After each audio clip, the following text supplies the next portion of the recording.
Hello, everyone, and welcome to another episode of At Home with Maisie and Jordan. This is episode number 10. Yes, it is. I know, it's gone so quickly. We're very fortunate, and this week we'll be joined by another special guest. Yes, this week we are joined by Jane, who is a wonderful celebrant, and she is here to give us some more information on having a celebrant at your wedding and what they kind of do to make the ceremony bespoke to you as a couple. So let's bring Jane in to join us. Hello, Jane. Hi, Jane. Hi. How are you? I'm really well, thank you. How are you? Yes, good, thank you. Thank you so much for joining us. It's a pleasure. So shall I start with the first question?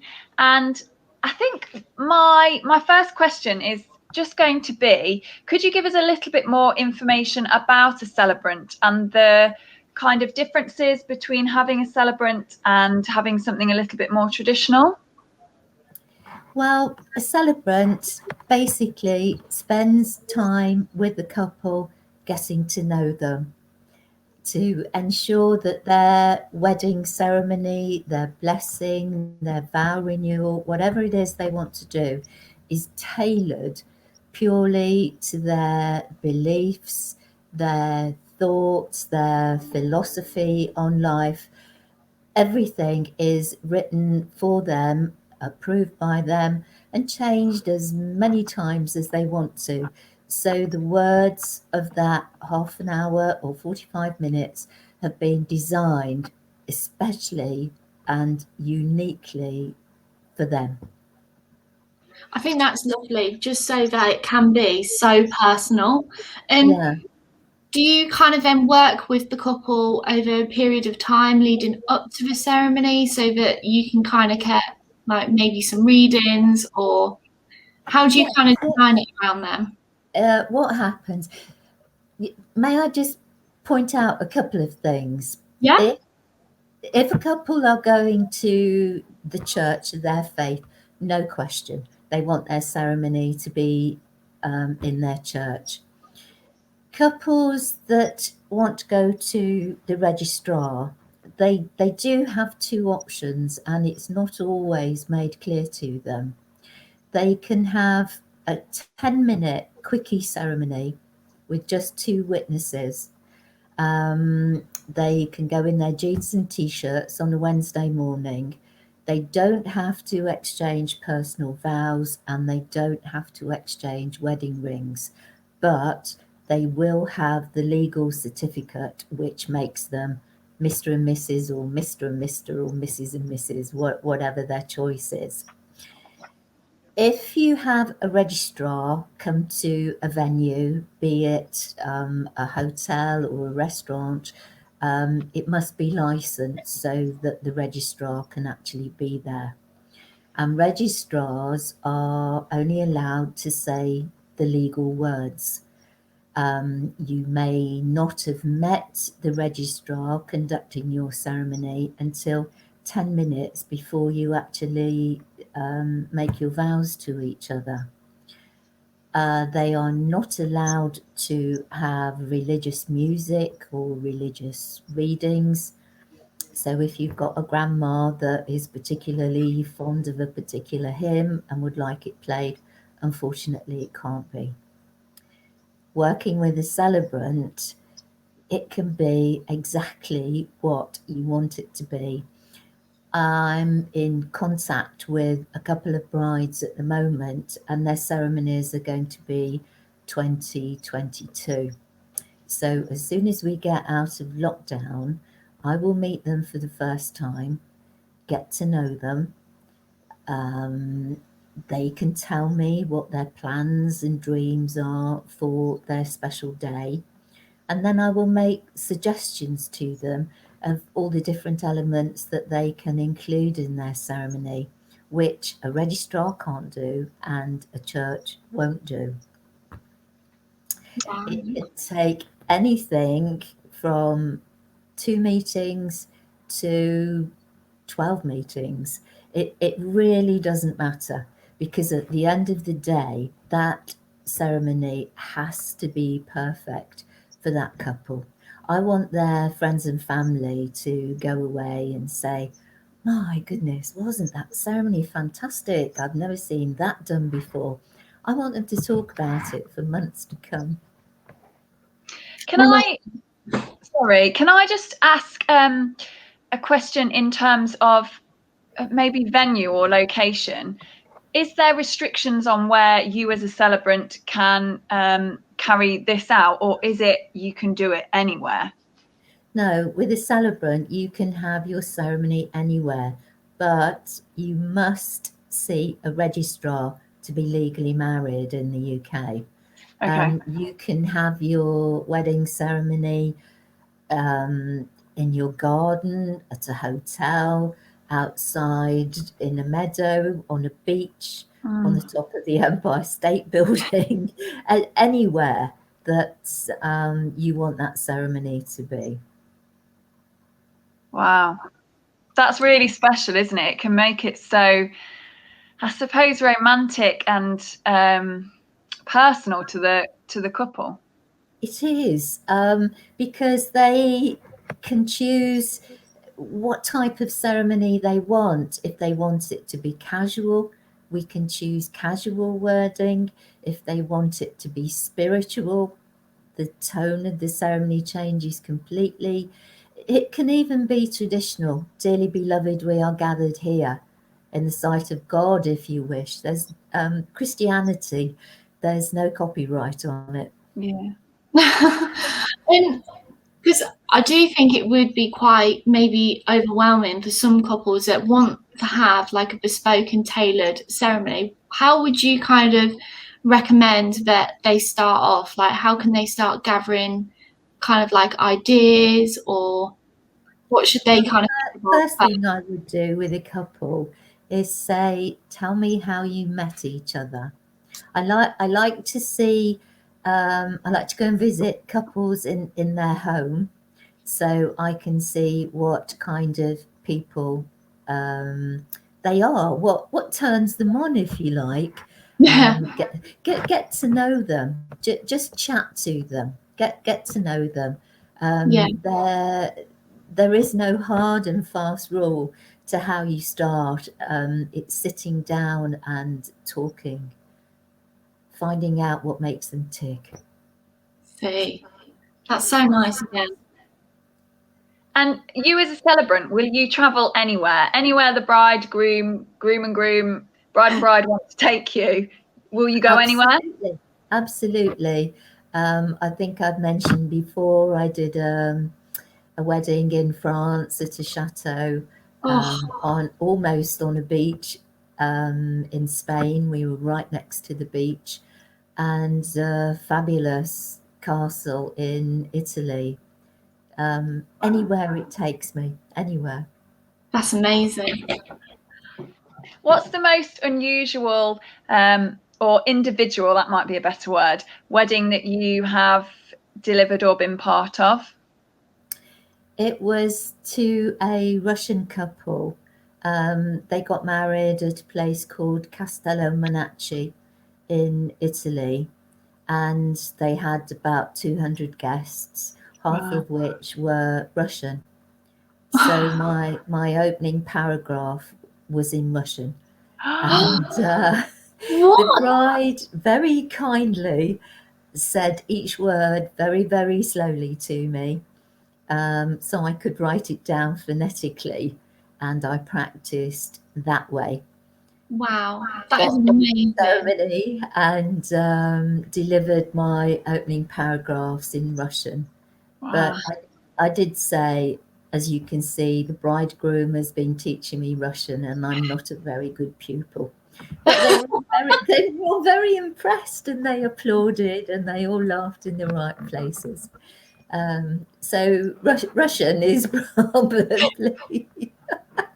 That just shows there aren't any boundaries, are there? Like, I'm sorry, what was that, Jordan? That just shows that there aren't any boundaries. You can really... No. One of my taglines on my website is, The only limitation is your imagination. Oh, that's lovely. You see, there's so many lovely things that can be included in a celebrant ceremony. The exchange of roses between bride and groom, their first gifts to each other, as I'm going to say husband and wife, but obviously this is all inclusive, bride, husband, their first gift to each other. The unity candle is beautiful. At the start of the ceremony, the couples light a taper candle each, and then after they've exchanged their vows, they take the taper candles and light the big unity candle, which is a symbol of starting their new life together. Oh. So I would like to ask you, so I know that it's not just weddings that you're involved in as a celebrant. There are other ceremonies and occasions that you work on. Do you feel like you have to have a certain set of skills or qualities as a person to be able to deliver all of these different occasions? You need to be able to listen to people and not try and influence them with your ideas. You may get a couple that say, oh, we want to say these vows and we want to have this poetry. And you might think, really? But at the end of the day, the one thing you have to remember is it's their ceremony and it's their day. So I am compassionate, I am understanding, I am empathetic, and whatever anybody suggests to me, I will adapt it to put it into their ceremony. Nothing is off limits, and yeah, whatever you want, you will be given. You can have it. Just take it. Whether I think it's the right thing to do or not, I will do my best to deliver it for you. Oh no, that's great. And that just goes back, doesn't it, to the whole, it is bespoke and it is tailored to you, so it can be as personal as possible. And that's your main aim. Yes, absolutely. And what would you say, like, your favourite part of weddings are? Like, it can be the whole thing, like anything. I get goosebumps when I'm doing a wedding ceremony. I will have spent lots and lots of time with that couple, and I will know exactly what I'm going to say. But when I get to the part, some couples write their own vows, others they ask me for help with them. They may repeat them after me, or they may say them off a card or whatever. But I get goosebumps when I'm reading vows for couples to repeat. And you're going to like this, Charlotte. One couple I did, they were huge Grey's Anatomy fans. Oh, And Oh, did they do the vows? they wrote their vows on yellow Post-it notes. Oh, And during the ceremony, they read from these Post-it notes. And what they did afterwards, you know, the 3D photograph frames that you can get, they put their yellow Post-it notes in the photograph frames. I love that. It's so romantic. Yeah. And also when you're doing the exchange of rings, I explain the symbolism of the wedding ring. Oh, but yeah, when you're saying, repeat after me, and a groom is putting the ring on the bride's finger, I am totally immersed and totally involved in that ceremony for, that 30 or 45 minutes, however long it takes. Yeah. That's amazing. Wow. It must be such an honour. Like, you must feel great. Oh, it is. It is, Jordan. Yeah. I'm getting goosebumps now Yeah. thinking about it. Yeah. And sometimes I'm a very if I say an emotional person, that might give you the wrong idea. But sometimes I have to take a very deep breath before I say, repeat after me. And those promises that couple make, that 30 minutes is far more important than, forgive me, Charlotte, the dress and the bridesmaids and the cake and the shoes. They are the most important words you will ever say to another human being. Yeah. Oh, They really are. Jane, you're making me all emotional. Oh, that's good. That's good. If I can do that to a fellow professional, how do you think the bride and groom's parents are going to feel when they're listening to those words? Yeah. Oh, it's just magical, isn't it? And it's like you say, they are the most important 30 minutes of the whole day. That's the reason they're there. And I think you're right, you've got to make it personal. That 30 minutes might have taken 3 days of work to actually get there. May have taken longer. It does sometimes. You probably would be Russian. Oh dear. Right, is it time for this and that? I think I think it is. Yeah, we've had quite a lot of emotion, so I think we need to take it back a notch. I got probably emotionally invested in this. You did. You need to put your big girl pants on. I'm a blubbering mess. Anything emotional and I'm broken. Okay, Jane. So, because my one word that sums you up is glamorous. I've created a glamorous this or that or you. Okay. So, Jane, this is your this or that. Okay. So, do you prefer heels or flats? Oh, heels any day. Skirts or trousers? Skirts, but for a ceremony, skirts. Yeah. Neutrals or colours? Colours. Simple jewellery or statement jewellery? All my jewellery is very simple, and 9 times out of 10, it's the same pearl earrings and the same row of pearls. Ooh, classic and unexpected. Pure glamour, that is. Trainers or sandals? Oh, well, yeah, that's a tricky question. Sandals for a holiday, but I would never ever wear sandals when I'm working.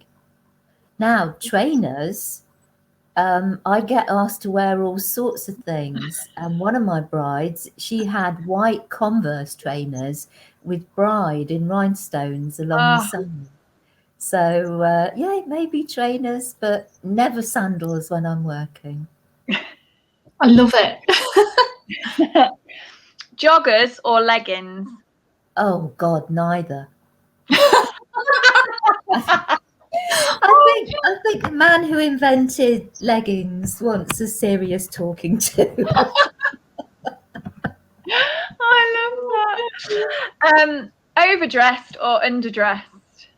Always overdressed. Always overdressed.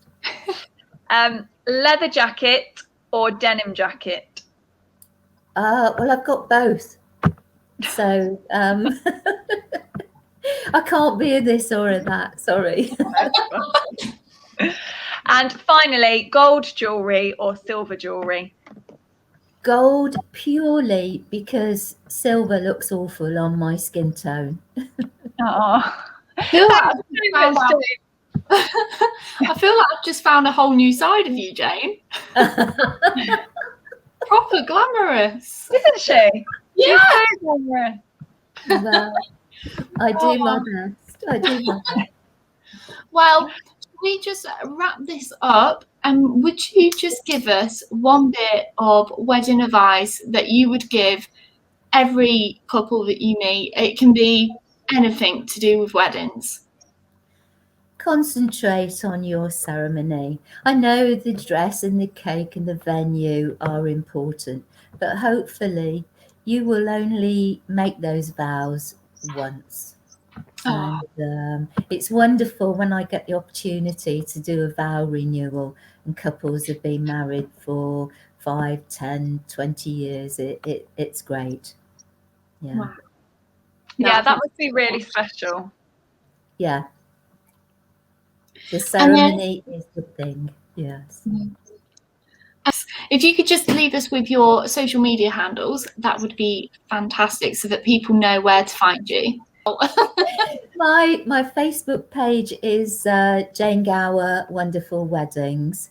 My website is www.my-wonderful-wedding.com, and my Instagram is #JaneGowerWeddings. I remembered them. Oh, thank you so much, Jane. It's been a delight once again. Oh, it's been lovely to talk to you. We can do it all again once we can meet up properly and we can do it face to face. So that would be fabulous. I'm looking forward to that day very much. I know. Oh, well, have a lovely weekend and we'll speak to you very soon. Okay. Thank you so much, Jane. Bye. Bye. Bye.